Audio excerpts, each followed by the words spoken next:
बेटियों का भविष्य हमेशा से माता पिता के लिए एक चिंता का विषय बने रहता है।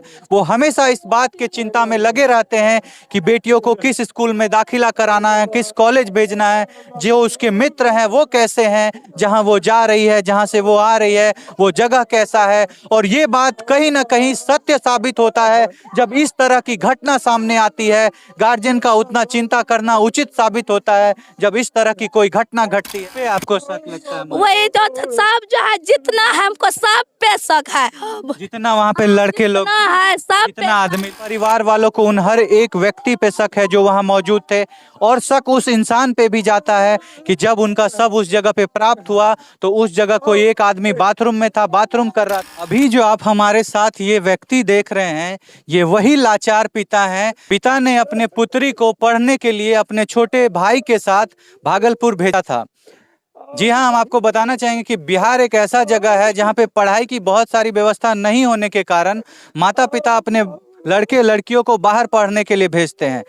एक महज 13-14 साल की लड़की बाहर रूम लेकर के हॉस्टल में, या फिर आप कह सकते हैं कि पेइंग गेस्ट बन करके किसी के यहाँ रह रही थी। आप देख सकते हैं ये उनके पिता हैं, ये छोटा भाई है और ये उनके दादाजी हैं। लगातार रोते हुए इनकी तस्वीर आपके सामने होगी। आप समझ सकते हैं इस परिवार का माहौल किस तरह का होगा। बच्चे के सामने इसकी बहन को खत्म कर दिया गया है। आपको हम सारी घटना से अवगत कराएंगे कि आखिर ये कैसे हुई है, कौन कौन है इसके पीछे। ये जो लड़का है ये सारी बातों को आपको बताएगा। देखिए, हम इनसे पूछते हैं, आपको सुनवाते हैं। देखिए, ये बहुत छोटा है, चूंकि महज 12-13 साल का है, फिर भी आपको इसकी जुबानी सुनवाते हैं कि आखिर वो घटना क्या हुई थी। बेटा, क्या हुआ था रात में, आप बताइए। हम 3 थोड़ा बजे जोर से। हाँ। हम 3 बजे सो के उठे ना, मेरी दीदी बेड पर नहीं थी तो हम डर गए थे। तो आधा घंटा के बाद हम पापा को फोन लगाए, पहले देख लिए दीदी नहीं है घर में, तो पापा को फोन लगाए ना तो बोले दीदी नहीं है रूम में। तो दीदी जो नहीं थी ना रूम में, तो पापा बोले क्या बाथरूम वूथरूम गई होगी। पापा बोले कि 2-3 मिनट रुक जा, देखो नहीं आएगा ना तो फिर दीदी को बाहर देखने चले जाना।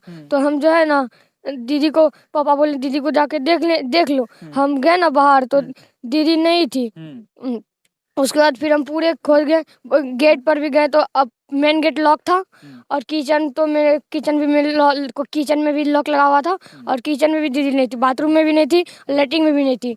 तो फिर हम रूम घुस गए तुरंत, और उसके बाद दरवाजा सटा दिए। उसके बाद जो है ना पापा फोन पे ही थे, तो बिछाना ओढ़ लिए, बिस्तर ओढ़ लिए, तो पापा से बात कर रहे थे।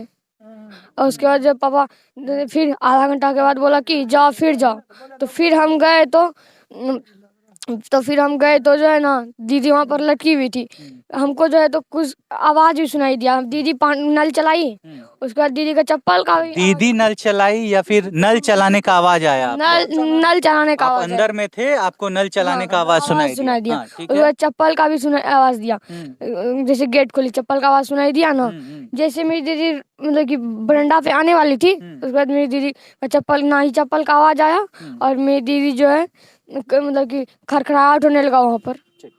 आपको हम बताना चाहेंगे कि जब उस लड़की का शव प्राप्त होता है, परिजन वहां पहुंचते हैं, देखते हैं उसके शव को। उसके पैरों में चोट का निशान था और उसका सर जो था वो भी फूला हुआ था। आप सोचिए कि 14 वर्ष की लड़की, एक कोई आदमी वहां पे मौजूद, सरसराहट की आवाज, आपको प्रत्यक्ष पता चल रहा होगा कि कहीं ना कहीं उस लड़की के साथ जरूर कुछ गलत हुआ है। और अपने आप से इस तरह की कोई घटना की नहीं जा सकती थी, क्योंकि महज 14 साल की लड़की थी। एक और बात बताना चाहेंगे, जब वो शव प्राप्त हुआ था उसका पैर जमीन में सटा हुआ था। आप सोचिए किसी का पैर अगर ऐसे था और ऐसे झुका हुआ था, हमको लगा दीदी वहाँ पर खड़ी है। हम उसको आवाज दिए, साक्षी दीदी यहाँ पर क्या कर रही है।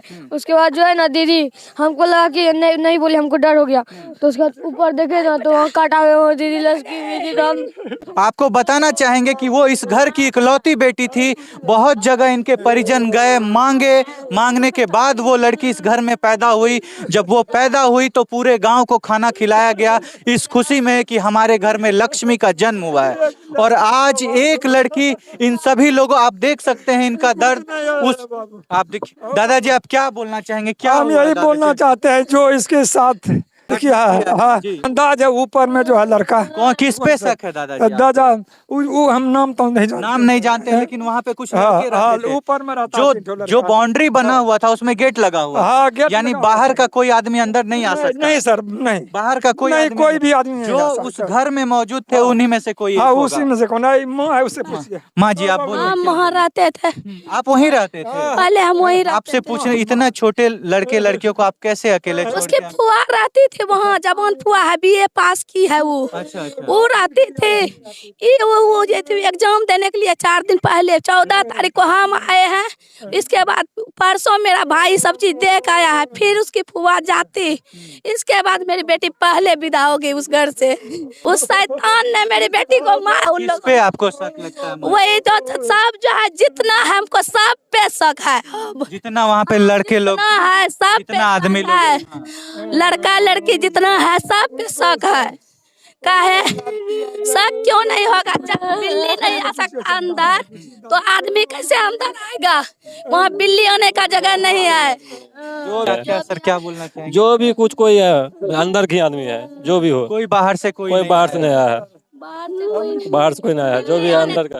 वो चीज देखने में बहुत सुंदर थी। बेटी आपकी बेटी बहुत अच्छी थी। बहुत सुंदर है, फोटो है मेरे मोबाइल में, हजारों फोटो बेटी का है बाबू, हजारों बेटी है। बहुत कलाकार मेरी एकदम कलाकारी जानती थी। मेरे गाँव में से सुंदर बच्चा नहीं है बाबू। आप देखिए परिवार का क्या माहौल है, आप देख सकते हैं।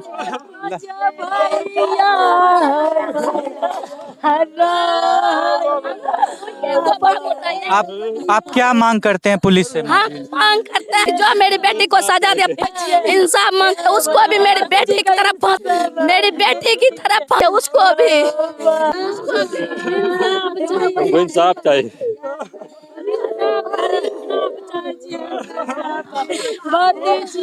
आप देख सकते हैं घर का माहौल कितना खराब है, किसी से बात तक करने को। आप सोचिए, आपने एक श्लोक सुना होगा जिसमें कहा जाता है कि अति रूप के कारण सीता का हरण हो गया था।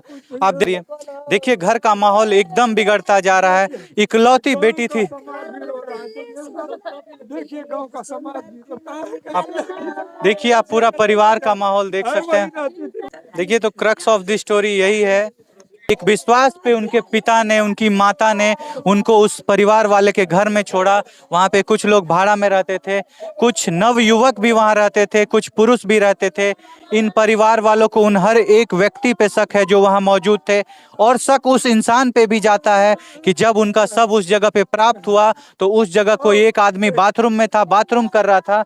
जब इस लड़के ने उनको कहा कि आप उतारिए, इनको मदद करिए, आप यहाँ क्या कर रहे हैं, बिना इनसे बात किए वो वहां से चले गया। उसके ऊपर भी शक जाता है पूरी तरह से।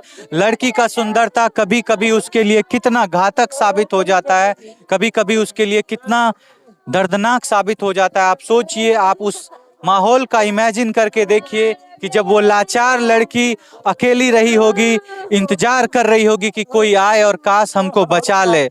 आप सोचिए उस माहौल को, आप एक बार सोच करके देखिए, आपकी रूह तक कांप जाएगी। एक 14 वर्ष की लड़की जिसको किसी शैतान ने, किस कारण से, वो बात आप भी समझ सकते हैं कि क्या कारण रहा होगा। आखिर क्यों एक लड़की को जबरदस्ती उसका मुंह दबा करके उसके पैरों को खींचातानी में, उसको सर में चोट आई, पैर में खींचातानी में चोट आई, और आज हमारी बेटी हमारे बीच में मौजूद नहीं है। बेटियों के लिए हमेशा से ऐसा क्यों मुश्किल का घड़ी रहा है? क्या बेटी को बाहर पढ़ाना इतना मुश्किल हो गया? क्या बेटी बाहर जाकर के पढ़ नहीं सकती है, खुल के समाज में जी नहीं सकती है?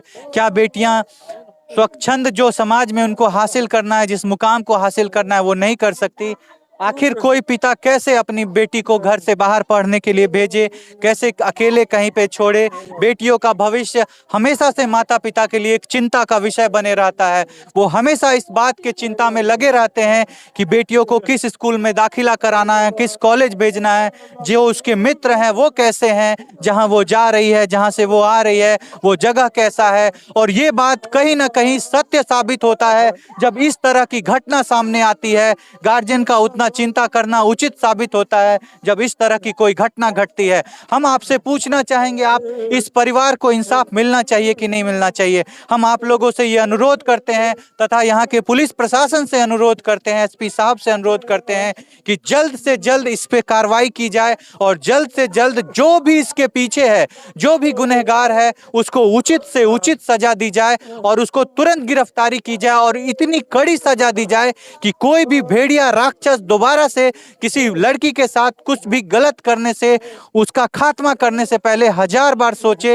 ये पूरा परिवार बस इंसाफ की गुहार लगा रहा है। हम आप सभी लोगों से ये उम्मीद करते हैं कि आप इसको इतने दूर तक लेकर के जाइए। हर उस दर्शक से ये उम्मीद करते हैं कि आप इसको इतने दूर तक ले जाइए, इसके खिलाफ मोर्चा उठाइए, आवाज उठाइए, ताकि हमारी लड़की को, हमारी बेटी को, हमारी बहन को जल्द से जल्द इंसाफ मिले, उन मुजरिमों को जल्द से जल्द सजा हो। बस हम इतना ही कहना चाहते हैं और आप लोगों से क्या करें, छोड़ जाते हैं आपको इन सारे सवालों के साथ कि आज जो समाज में इस तरह का अन्याय हो रहा है, आप उसके बारे में क्या सोचते हैं? आज लड़कियों की सुरक्षा एक बहुत बड़ा मुद्दा बन गया है, उसके बारे में आप क्या सोचते हैं? लड़कियों के साथ जो आए दिन इस तरह की घटना होती है, उसके बारे में आप क्या सोचते हैं? आप अपने राय को, विचार को कमेंट में जरूर रखिएगा। मिलते हैं आपसे नेक्स्ट वीडियो में, तब तक के लिए जय हिंद, जय भारत।